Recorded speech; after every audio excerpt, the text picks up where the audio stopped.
Welcome to the 28th Annual Milken Institute Global Conference. We are delighted to have you here with us as we explore this year's theme, Toward a Flourishing Future. To open the session on catalyzing the next era of health, please welcome to the stage former First Lady of the United States, Jill Biden, in conversation with Executive Vice President of Milken Institute Health, Esther Krofah.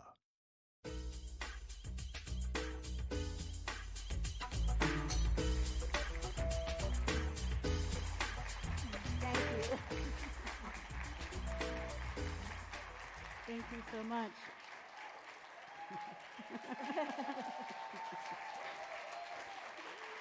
Thank you. Thank you very much.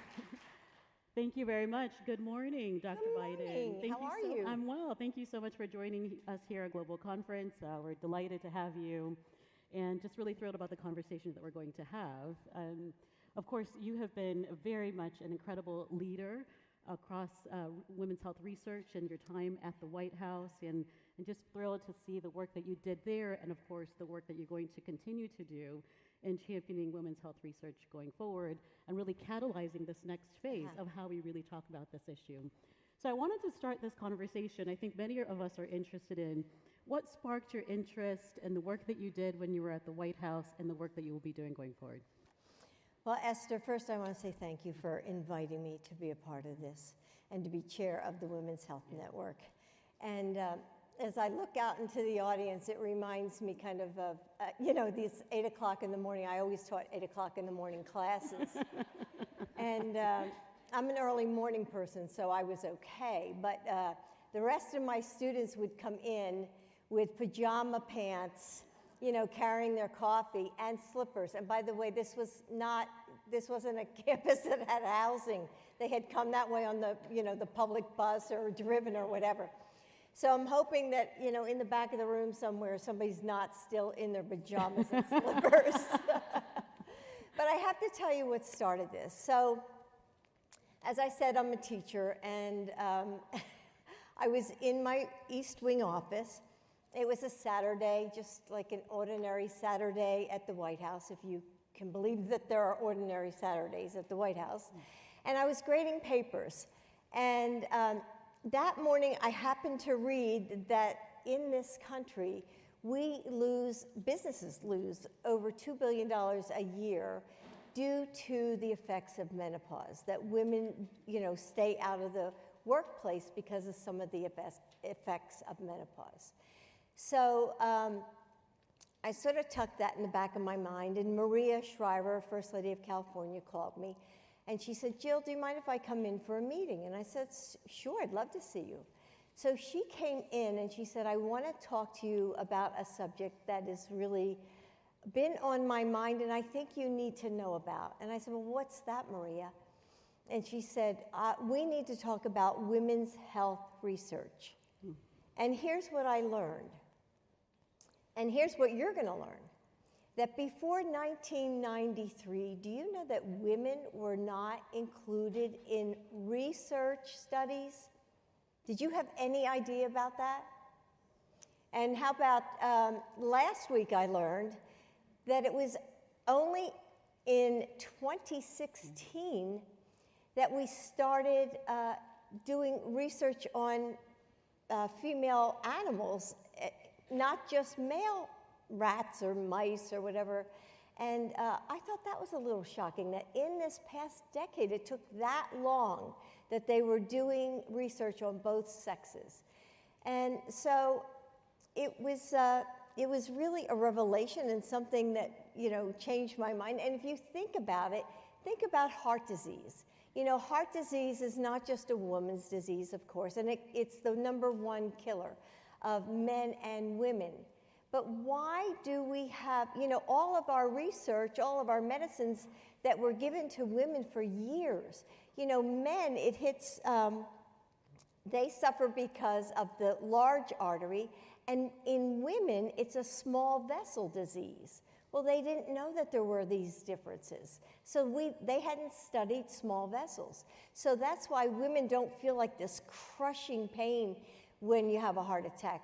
We feel it like nausea or different symptoms. And so you can see how important it is that we have more research, and so we have choices. So now we have choices, and we have to make the right choices in how we study and fund women's research. Well, thank you so much for going through those examples, and those are absolutely right. You know, watching the work that you did at the White House and the voice that you lend to this topic really made us excited to reach out to you to ask you to chair this new initiative on launching the Women's Health Network. Because of the impact on the public sector and their efforts, how can we further catalyze the private sector? And the time is now. We really need all parties and all sectors to be involved in this effort. So why don't you tell us a little bit about what you were able to accomplish when you were at the White House? So after I had the meeting with Maria, I thought, you know, we've got to be able to change this. So I went to Joe, the president, and I said, Joe, this is a problem. And he saw what was happening and saw that, yes, I'm an educator. I'm not a doctor. Well, I am a doctor. You are. Dr. Yeah. Biden. Yes, absolutely. But I knew that there had to be a way to convene people and to do it through the White House. So one of the things we did was we got to work right away. And Joe said, you know, let's infuse really the federal government with money. So in 1 year, we put in $1 billion to advance women's research. And thank you.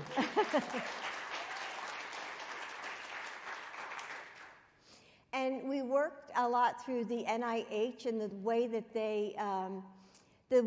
they did research, and we made sure that they disaggregated the data and that they separated the research on women and men differently. And we worked with DOD. They put a lot of money into women's research. And then we put a lot of money in to de-risk the investment. So there were a lot of things that really private equity wasn't willing to take on because it was too risky. And we thought, let's push this forward and let's try to find answers more quickly. And so that's what we did. Let me give you 2 examples. So with endometriosis, for many of you who may not know what that is, it's the hardening of the lining in the uterus. And it would usually take like 10 years to diagnose it. It was really hard to diagnose. But what we did through this new fast track, this women's sprint to women's health, to women's research, is that they developed a blood test that would tell you quickly whether you had endometriosis. So that was pretty remarkable. Which is life-changing for so many women. Life-changing. Because you talked about 10 years, and that journey, we call the diagnostic odyssey in some cases. It takes so long for women. They're suffering, they're in pain. They don't realize that there is hope at the end of the day, but to identify a blood-based test for an individual to be able to go to their physician and say, I can identify whether I have this disease condition or not. I mean, that really transforms and changes women's care. Yes. And another example was migraines.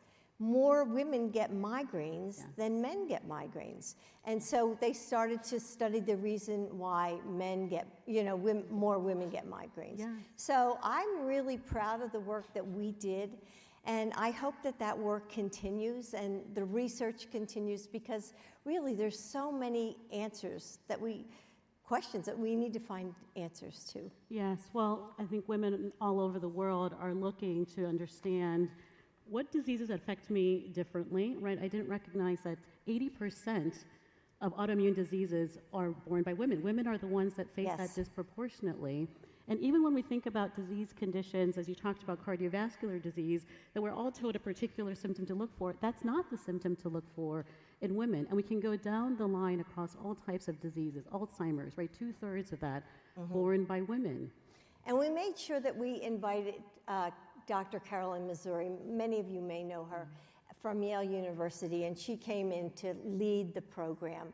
And I think that made a big difference, that people saw how serious we really were about taking this on at the White House. Yes. So you accomplished a significant amount there, and all of those federal efforts, we also hope that those will continue in terms of the research that's absolutely critical. And so as you think about what can we do differently, what are the opportunities now that you see for us to impact women's health? Well, I think that we have, in the United States, we have the best biomedical research in the world. And actually, I was just in Abu Dhabi a few months ago, and I was seeing that their medical system and how they set it up. And they really attack it through a prevention more than I think than we do here in the United States. And one of the things that they did was they had a place to gather all the data on breast cancer, and it made such a difference that they sort of broke down all the silos that we seem to be having or have had in the United States. But researchers need to share the research and the information. And so I think that really this is a global problem. Yeah. It's not just here in the United States that we're finding this. And another opportunity is in clinical trials. We don't have enough women that are enrolled in clinical trials. We're not tracking women that are enrolled in clinical trials. And in some cases, we're reversing the progress that we have made in inclusion in clinical trials. And so as we think about the opportunities for devices and diagnostics and treatments and cures, how do we ensure that we get women enrolled? And part of that is information and education. And you, as an educator, you know that all too well. How do you get information out there to everyone to say, talk to your physician, engage with your healthcare system, let's get women enrolled, let's understand what's affecting them, and then let's make a transformative difference. Yeah, so absolutely excited about all of those opportunities. And so now let's talk a little bit about the role here with a lot of those that are in the audience and those who are watching us online. I talked about the work that we're trying to do on women's health is really to catalyze the private sector, that we really need those sets of stakeholders to be involved, to invest in women's health products, to invest in women's health research, to support the innovators that are trying to transform the field. And so as you're thinking about working with us, what is exciting to you about being part of this initiative? Well, I think this is really an opportunity for business, for private equity to, it doesn't seem like the federal government is really going to be as involved as they were in. So we need to look at this as a challenge, but also as an opportunity. And I think we all have a part to play in every aspect of this. And I know as we work together, Esther, I mean, one of the things that excites me about Milken is that Mike Milken is known for doing something fast and quick and efficiently. And we intend to set up a digital platform to bring together all this information. And you might want to talk a little bit more about that and set up a fund so that we can start to fund the research. Yes, I mean, with the network, we're focused really primarily on 3 things that we want to do together with you, and you talked about that very well. Establishing this digital platform, sharing information and resources, getting that specifically out to individuals, getting that to innovators so that they can share what they're doing with others who are involved in the same field. We hear too often that there's still silos. Even across the work that is happening, still too many silos with those who are working to try to make a difference across their disease conditions. What's the information that we can share? What are the best practices that we can share? How do we support that ecosystem and that community? So we'll like all of you to join us. If you are going to participate in the network, really bring your information to bear on that. The second is the pooled investment fund and developing an infrastructure for that, really about bringing together the resources, the financial resources that we need for the innovators to launch and accelerate the work that they're doing. Think about, for example, those that are developing AI platforms around a particular diagnostic or imaging and they need resources and funding to continue that work. That is what the fund is intended to do.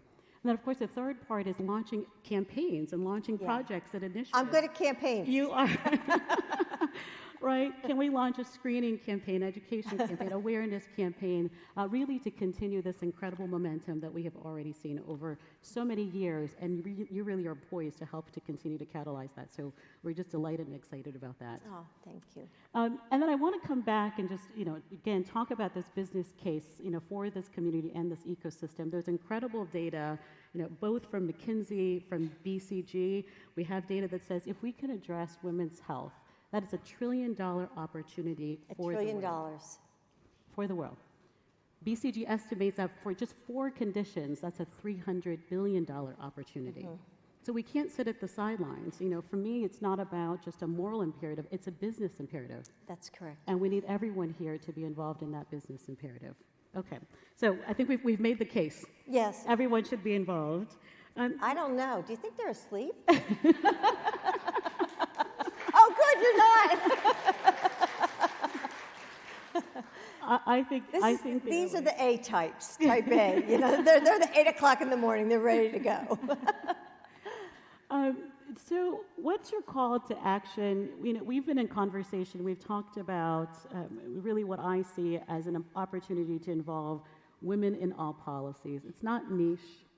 It's not something that should be a set-aside issue. Yeah. I work on a women's health project, and then I work on the rest of healthcare. Do you think about it the same way?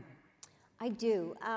Because I'm sure, or maybe some of you in the audience are thinking, like, okay, women's health, it's about, ovarian health, or it's about menopause. That's not true. It's about all diseases. Think of the things, how women and men are affected and affected differently. Like osteoporosis, for example. I bet there's not one man in this audience who's gotten a bone scan. Is there? No. That's incredible. So the whole disease of osteoporosis, when we think about it, it affects men and women, but mostly women get it.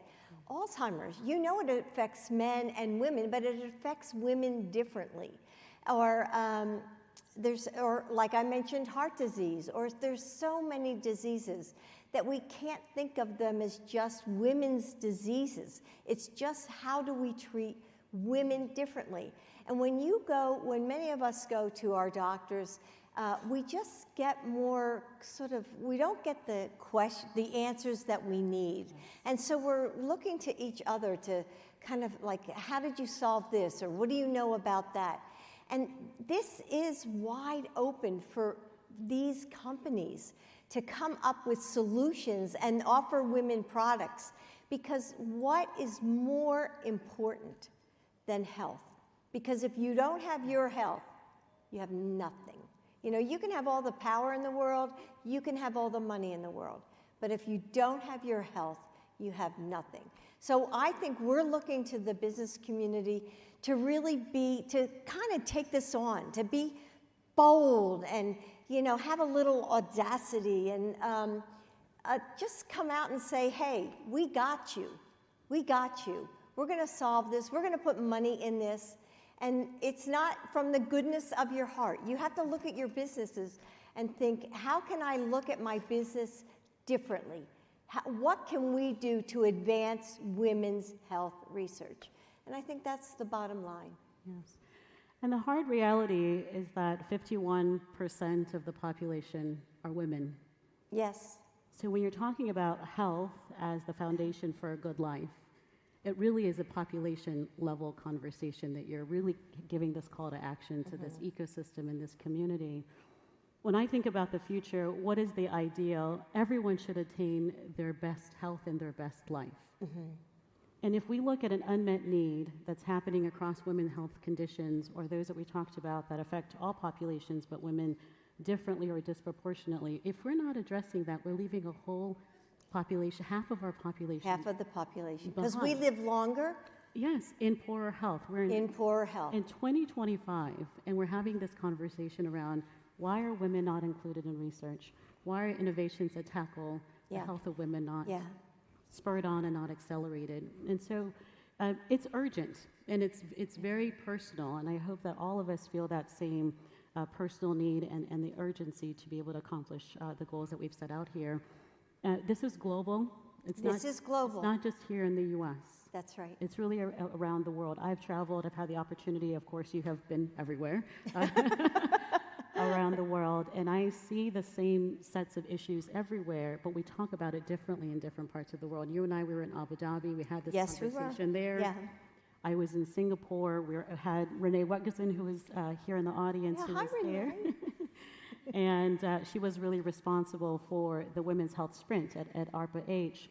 And in those conversations in Singapore and in Asia, we're talking about stigma around women's health. They can't talk about women's health in the same way that we do, right? So as we think about this issue, it's just how do we bring awareness, not just here, but again, all over the world, and to catalyze all of the innovation in the ecosystem to really tackle this issue. We are just so thrilled that you're going to serve as chair of the Women's Health Network. We are thrilled that you're using your voice, that you're using your platform, that you're using your role to make a difference.